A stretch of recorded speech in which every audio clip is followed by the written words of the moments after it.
Death is not something that scares me. Don't get me wrong, I'm not thrilled with the idea.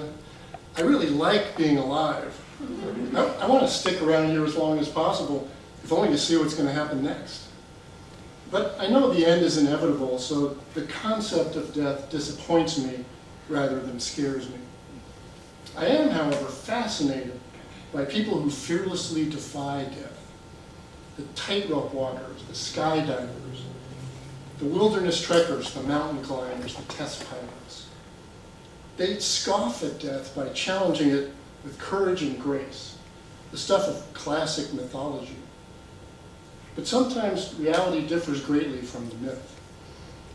I learned that firsthand when I was 23 years old on a coming-of-age backpacking trip through Europe. I had arrived in Madrid, Spain on a Sunday morning in June. After checking into a youth hostel, I decided to plunge right in and attend that afternoon's bullfights at the city's central arena. I'd recently read The Sun Also Rises, Hemingway's ode to the noble and fearless matador. And really, how can you go to Spain and not check out a bullfight? It was a bright, sunny day, and a festive crowd thronged the plaza outside the stadium. I made my way to a ticket booth, only to learn that the event was sold out. Disappointed, I began walking away when an older man in a suit and tie and black beret approached me. "Hello, are you American?" he asked me in English. "Yes," I replied. "How did you know?" "Your blue jeans," he said, smiling. "If you'd like to see the bullfights, I have an extra ticket." "How much?" I asked. "Oh, no, my pleasure," he said. "Please join me. My name is Enrique." Entering the stadium, I found that my senses were keenly heightened. The colors, sounds, and textures of the sun-splashed Bullring were all vividly intense. The overflow crowd was charged up and animated. A half-dozen gaudily clad trumpeters played in endless fanfare. I struggled to take it all in, wide-eyed as a 6-year-old at a carnival midway. We had unbelievable seats, just 2 rows up from the Bullring itself. As we waited for things to get underway, Enrique filled me in on what he called the art and science of fighting bulls and the unique attributes of a matador. "A matador, he is very different from you and me," Enrique said. "His senses are more acute.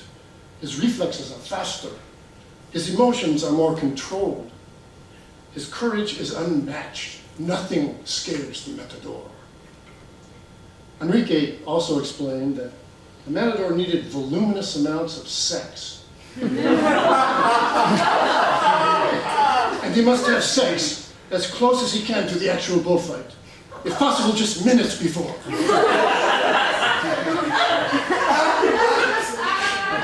I was trying to process all this when a gate opened and a bull was released into the arena. Large and muscled, jet black in color, he darted around the ring, startled and confused by this new, loud, and splashy environment that he'd suddenly been thrust into.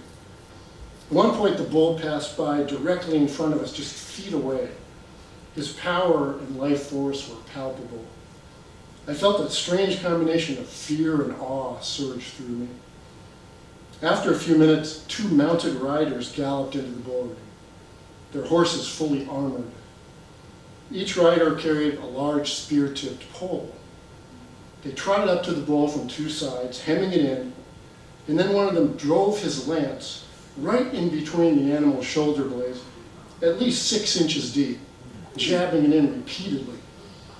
The abruptness and brutal violence of this act shocked and startled me. I had no idea that bullfights began in this way. The bull bellowed in pain and rage, its wound spurting out blood. Yet it chased the riders around the bullring for several minutes before they finally exited. Only then, with the bull now weakened and panting, did the matador finally enter the arena to the roar of the crowd. He strode regally to the center of the ring, raising a hand to acknowledge the boisterous cheers. The bull stood still about 30 feet away, watching him. The matador wore an elaborate outfit, embroidered head to toe with colorful swirls of fabric. The black and gold pants were so tight that his bulge was prominently displayed. Of course, according to Enrique, this particular part of his anatomy had just been through a workout. I tried not to think about that, but it didn't help that this matador had the moniker El Grande. Slowly, dramatically, El Grande approached the bull, brandishing his red cape. He feinted left and right, luring the animal into repeated charges, twirling the cape, whipping it around to the wild cheers of the crowd. "Excelente!" Enrique gushed excitedly. He explained that the best bullfights were called the Battle of the Fives, pitting an experienced 25-year-old matador against a strong 5-year-old bull, both of them at their physical peaks. This is what we are witnessing here. But of course, the bull wasn't at its physical peak anymore. Still bleeding heavily, it was weakened, exhausted, and in agony. And rather than cheering on El Grande, I found myself pulling for the bull. When the animal was finally so spent that it no longer charged, El Grande drew out his sword. Prancing toward the bull like a ballerina, he raised the sword up high, plunged it down to the hilt, right into the open wound.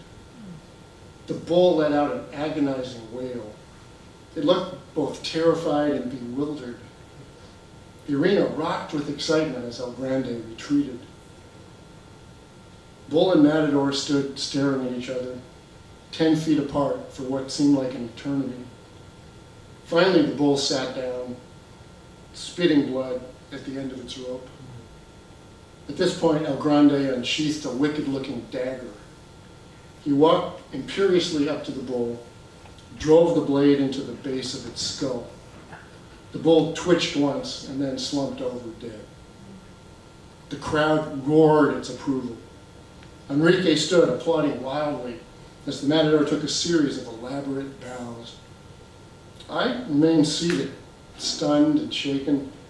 Of course, I knew the bulls were killed, but I wasn't prepared for how bloody and gruesome and raw the spectacle was, or for the exuberant crowd reaction to the carnage we had witnessed.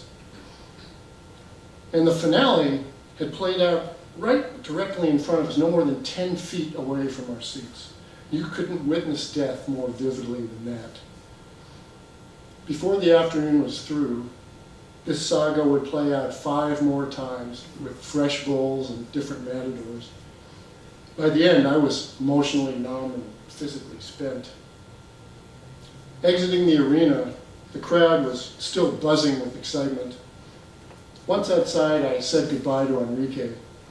Then I wandered the nearby streets, winding up at a small cafe.